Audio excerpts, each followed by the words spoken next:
코로나 충격에 대응하기 위한 2차 재난지원금 지급이 내일부터 시작이 됩니다. 4차 추경안이 국회를 통과하면서 오늘 정부가 임시국무회의에서 7조 8천억 원 규모의 예산 공고안 등을 의결했습니다. 내일부터 소상공인과 자영업자 등에게 재난지원금이 지급이 시작이 될 예정인데요. 첫 번째와는 다르게 집행되는 재난지원금, 어디에 얼마나 쓰이고 어떻게 받아야 하는지 전문가와 함께 살펴보겠습니다. 정철진 경제평론가가 화상 전화로 연결이 되어 있습니다. 안녕하십니까? 네, 안녕하십니까? 예. 4차 추경안 종전의 정부 안보다 296억 원이 삭감이 된 7조 8천억 원 규모입니다. 한 해 4차례 추경을 편성하는 건 1961년 이후에 59년 만이라고 하는데요. 이번 4차 추경 총평을 하자면 어떻게 할 수 있을까요? 네, 그렇습니다. 말씀하신 대로 4차 추경안의 규모는 7조 8,147억 원으로 이제 국회에서 처리가 됐고요. 그동안에 이제 추경의 발자취를 좀 보면 3월 17일 코로나 1차 충격이 극심했었을 때였었죠. 1차 추경으로 11조 7천억 원을 했었습니다. 그리고 바로 4월 30일 2차 추경 12조 2천억 원이었는데요. 이때 2차 추경은 원포인트 추경이라고 해서 긴급 재난지원금 전 국민에게 나갔었던 전 가구를 대상으로 나갔던 것이었고 3차 추경이 또 얼마 되지 않았습니다. 7월 3일이었습니다. 이것이 35조 1천억 원. 그리고 이제 7조 8,147억의 4차 추경인데요. 일단 4번에 59년 만에 4번이나 추경을 했다는 것은 그만큼 코로나19가 가져온 경제 충격이 크다. 이렇게도 볼 수가 있는데 반면에 이제 그동안의 좀 흐름을 보면 좀 더 과감하게 물론 이제 지나온 이야기이긴 하지만 했었으면 어떨까라는 생각을 해봅니다. 그러니까 1차, 2차 때만 해도 정부 입장에서는 어쨌든 뭐 재정 건전성이라든가 이런 것들을 굉장히 좀 주장을 하면서 당초보다 좀 축소하게 됐었거든요. 그런데 막상 이제 3차, 4차 추경을 할 때에 대해서는 재정 건전성에 대한 이제 뭐 이야기나 이런 것들이 거의 좀 낮아지는 그런 상황 아니었었습니까? 그래서 전반적으로 좀 보자면 특히 뭐 미국, 유럽, 일본에 좀 보자면 아예 그렇다면 우리가 재정 건전성은 코로나19를 막고 다시 한번 가자라는 취지였었다면 좀 더 과감한 더 큰 규모의 추경을 좀 했었으면 어땠었을까? 또 그런 생각도 해봅니다. 이번 4차 추경이 7조 8천억 원인데요. 이 7조 8천억 원의 대부분이 2차 재난지원금에 쓰입니다. 대상이 약 1,000만여 명이고 액수는 6조 3천억 원 정도 되는데요. 어디에 어떻게 투입이 되는지 좀 살펴봐 주시죠. 네, 그렇습니다. 말씀하신 대로 거의 이제 대부분 절반 이상이 자영업자, 소상공인의 세희망 자금이라는 것으로 이제 투입이 되게 되는데요. 전에도 설명해 드렸었지만 이제 100만 원, 150만 원, 200만 원 세 개의 카테고리입니다. 연매출 4억 이하 업종이고 매출이 감소한 것이 이제 100만 원이고요. 150만 원은 이번에 이제 코로나 이제 좀 더 강화된 사회적 거리두기 2.5단계 때 집합 제한이 있었던 식당, 카페 9시에 문 닫고 이런 것들이 150만 원. 12개 업종은 아예 이제 락다운을 했었죠. 이런 것들에 대해서는 200만 원, 뭐 PC방이라든가 헌팅포차라든가 있었는데 당초에 정부 안에서는 12개 업종 중에서 유흥주점과 콜라텍은 뺀다라고 했었는데 거기에 논란이 커졌었죠. 왜 유흥주점과 콜라텍은 빼야 되느냐. 상대적으로 단란주점과 헌팅포차와 뭐 콜라텍과의 그 유흥 강도를 어떻게 구분할 것이냐 이런 논란이 있었는데 국회에 가면서 여야가 이 문제를 좀 논의를 했고 유흥주점과 콜라텍도 이번에 포함이 되게 되면서 이제 모든 12개 락다운 업종들이 다 200만 원을 지급받게 됐다라는 것이 정부안과 조금 달라진 그런 것이고요. 두 번째로 규모가 큰 것이 특수고용 노동자, 프리랜서, 고용 취약계층, 즉 고용입니다. 이 대목에서는 이제 상반기에 받았던 분들 포함해서 50만 원에 150만 원이 지급되고요. 그다음에 뭐 차차 설명하겠지만 돌봄 관련 지원에서는 중학생까지로 확대됐고 여기에 무료 백신 확보 이런 것들을 크게 나뉘게 지급되게 됩니다. 지금 통신비와 관련해서는 이번에 상당히 논란이 됐었는데요.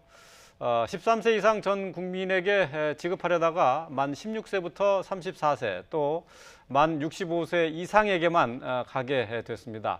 이 부분도 상당히 여야 정치권에서 논란 끝에 고심 끝에 결정한 것이죠? 네, 그렇습니다. 이 13세 이상의 통신비 지원이 약 9,300억, 9,500억 정도가 됐었는데 이제 그걸 놓고 정치권뿐만이 아니라 국민들도 많은 이야기가 있었죠. 이제 이렇게까지 하려면 왜 애당초 선별 지원이라고 했었느냐, 그 의미가 좀 퇴색됐다 이랬었고 22일 무조건 통과시킨다 여야가 정치권에서 얘기했을 때 가장 큰 쟁점이 바로 이 13세 이상 전국민 통신비 지급이었는데요. 결론은 어떻게 났느냐? 일단 뭐 한 걸음 한 걸음 좀 물러났습니다. 예. 내용은 13세에서부터 34세까지가 됐고요. 나머지가 16세, 34세 그리고 나머지가 65세 이상. 그러니까 35세에서 64세는 지급이 안 되는 예. 만으로 따지면 만 35세에서 64세가 빠지게 되는 그런 지급이 되게 됐었고요. 여기에 대해서 여권의 뭐 이낙연 민주당 대표는 어쨌거나 22일 날 추경을 끝내놔야 국회 통과가 돼야 추석 전에 지급이 되는 결박한 상황이었어서 불가피했다라고 얘기하고 있고요. 무조건 통신비 이거는 안 된다라고 했던 야권에서도 또 뭐 타협을 위해서 한 발 뒤로 물러섰다. 이제 이렇게 이야기를 하고 있습니다. 이제 뭐 통신비 2만 원, 많다고 하면 많을 수도 있고 적다고 하면 적은 액수인데요. 어쨌든 지금 이 통신비를 줄임으로 해서 다른 데 더 쓰게 되는 그런 결과가 나오는 거죠? 네, 그렇습니다. 아까 제가 이제 9,300억, 9,500억 정도라고 했는데 결과적으로 만 35세에서 64세는 이번에 통신비 2만 원을 못 받잖아요. 예. 그분들을 못 받게 함으로써 남는 돈이 얼마인가 봤더니 한 5,100억에서 5,200억 정도입니다. 그러니까 이 5,200억은 어디 다른 데 써야 되는 거 아니겠습니까? 그렇죠. 그 중에 하나가 뭐였느냐?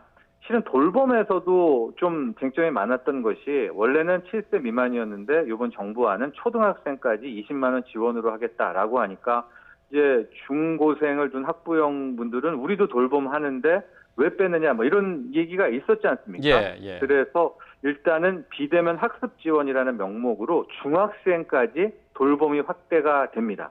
단 초등학생은 이제 20만 원 지원 아닙니까? 예. 중학생은 15만 원 이제 이렇게 지급이 된다 이렇게 보면 될 것 같고요. 여기 외에 이제 무료 독감 예방하는 접종도 105만 명이 이제 추가로 되게 되고 또 법인 택시 이런 식으로 이제 통신비에 대한 부분들을 좀 줄이면서 다른 쪽을 좀 더 보완하는 방식이 나왔다 이렇게 생각하시면 될 것 같습니다. 예.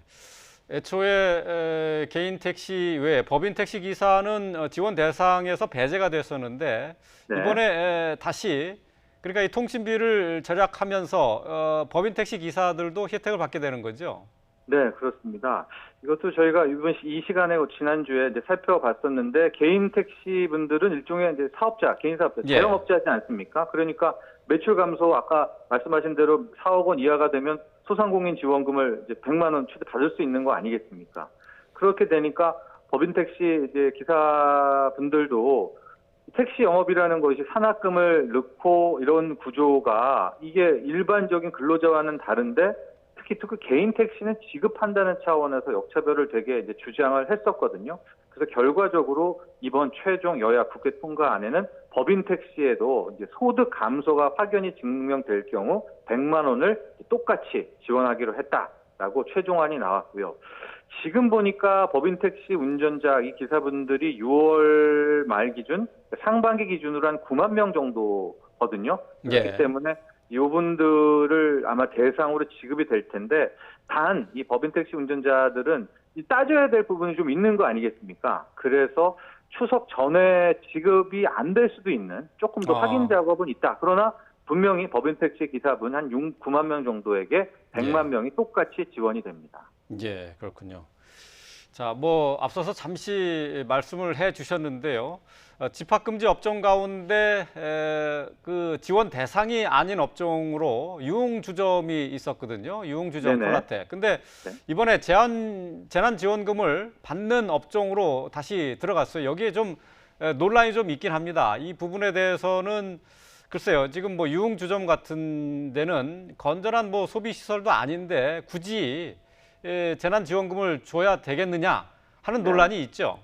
그렇죠. 이제 그 논란의 시작은 이제 유사 업종이라고 표현을 할까 될까요? 헌팅포차라든가 단란주점이라든가 같은 락다운 업종 중에서 이제 지원을 하기로 결정하면서부터 이제 유흥주점과 콜라텍이 함께 나오게 이제 그 논란이 나오게 된 것이었거든요. 예. 그러면서 당국이 이야기했던 게 정부 지원의 역사상 이런 유흥 쪽에 이런 것들의 손실을 보존해 주고 적은 없다라고 얘기는 했는데 제가 앞서도 말했지만은 그 유흥의 그 강도를 차별을 둘 수가 없는 거 아니었었습니까? 그러니까 애당초 술집은 뭐 빼라라든가 좀 더 큰 카테고리로 선을 걷었으면은 뭐 여기까지 오지는 않게 됐는데 예. 일부는 허용하고 일부는 막고 근데 그 둘의 차이를 확연하게 설명이 안 되면서 결과적으로 이제 모든 유흥주점과 콜라텍까지도 지원되게 되는 그런 상황이었기 때문에 향후 정부가 이제 앞으로 이런 유사한 것에 이제 지원하게 될 때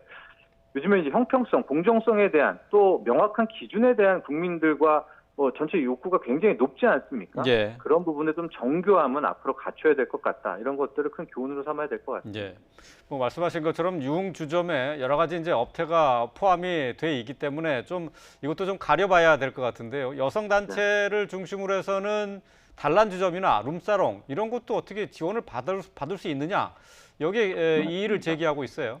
네, 그렇습니다. 이번에 단란주점은 또 적개것 없는 단란주점 같은 경우에는 포함이 된다 이렇게 얘기는 했지만 그 구분을 하기가 또 굉장히 모호하고요. 실제 영업에 있어서는 많은 여성단체들이 얘기하는 것처럼 과연 그 유흥성에 대한 뭐 지원들은 앞으로 두고두고 숙제로 좀 남아있고 이참에 이제 이게 굉장히 불거지지 않았었습니까? 예. 여기에 대해서 좀 더 명확하게 기준을 쪼개서 여기는 건전한 술집 뭐 어느 정도 그런 것들에 대한 것들이 정부의 구분들도 필요한 그런 대목이 아닌가 봅니다. 예. 자, 재난지원금 이제 2차로 지원이 지급이 되게 되는데요. 1차 재난지원금을 어떻게 사용했는지 그 효과도 한번 좀 따져봐야 될 것 같습니다. 자, 네. 지급 수단별로 카드가 가장 많이 사용이 됐고요. 한번 저희가 이제 표로 정리를 해봤는데 한번 보면서 말씀을 좀 드려보겠습니다. 네. 자, 지난번 1차 재난지원금 때는 신용카드, 체크카드가 66.1%로 지급수단별로는 가장 많이 사용한 거로 이렇게 나왔고요. 네. 사용처로는 마트나 식당에서 가장 많이 쓰인 것으로 나타났어요. 결국 네. 먹는데 식비 비용 지출이 대부분을 차지했다 이렇게 분석할 수 있겠군요. 네, 그렇습니다. 하고 실질적으로 1차 긴급재난지원금 같은 경우에는 사용처라든가 온라인은 사용이 안 됐었고요. 특히 이제 소상공인 쪽으로 해서 매출 기준도 있었기 때문에 결과적으로 쓸 수 있는 곳에 제약이 걸렸고 당연히 이제 마트 식료품, 뭐 고기 사 먹는데 가장 많이 나올 수가 있을 것 같은데요. 병원 약국 같은 경우에도 좀 썼다라는 이런 대목들, 뭐 의류 잡화 이런 것들에 대해서 이제 봐야 될 것 같고 또 하나가 이제 이런 점은 앞으로 기획재정부를 중심으로 굉장히 중요한 연구 결과로 이게 밝혀야 될 것 같은데 어디에 썼느냐, 뭘 예. 사용했느냐, 뭘 어떤 형태로 썼느냐도 중요하지만 과연 1차 긴급재난지원금 이게 12조 원 넘게 추경을 쳐서 했는데 이것의 연관 효과, 소비 승수라든가 이게 정말로 어디까지 고용을 지킨 데까지 했을 수가 있었을까? 예. 이런 부분을 이게 연구가 돼야 된다고 봅니다. 왜냐하면 그렇죠. 향후 뭐 앞으로 현대경제학 이론에서는 기본소득이라든가 이제 이런 게 전 세계적으로 좀 화두가 되고 있잖아요.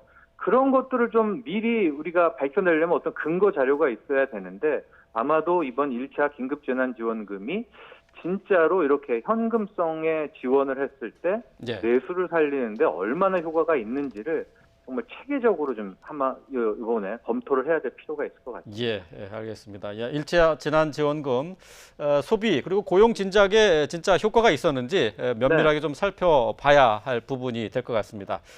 오늘 정철진 경제평론가와 함께 2차 재난지원금 지급 관련한 내용들 짚어봤습니다. 오늘 말씀 잘 들었습니다. 감사합니다.